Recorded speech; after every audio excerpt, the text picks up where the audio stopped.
বাজলো সানাই বাজলো রেশা খেলো শুভ তিথি, রাজার ঘরে ছোট রানী এলো পদ্মাবতী। রানী পদ্মাবতী।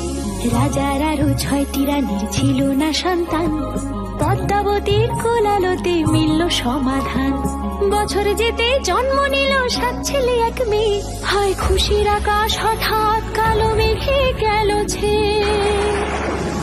হিংসেতে যায় জ্বলে পুড়ে বাকি 6টি রানী, যুক্তি করে ঘটায় ওরা 7 কুমারের হানি। সুযোগ মতো 7 ছেলেকে মাটিতে দেয় পুঁতে, বাঁচে একা পারুল ওরা পায় না তাকে ছুতে। ধাইমা বাজায় সেই মেয়েকে বড় করে তোলে, 7 ভাইকে পায় যে পারুল 7টি চাপা ফুলে। এত কিছুর পরেও রাজার বিপদ যে কাটে না, সূর্য নগরে সুখের সূর্য আর ওঠে না। হিংসা বিবাদ বিচ্ছেদ আর প্রেমের কাহিনীতে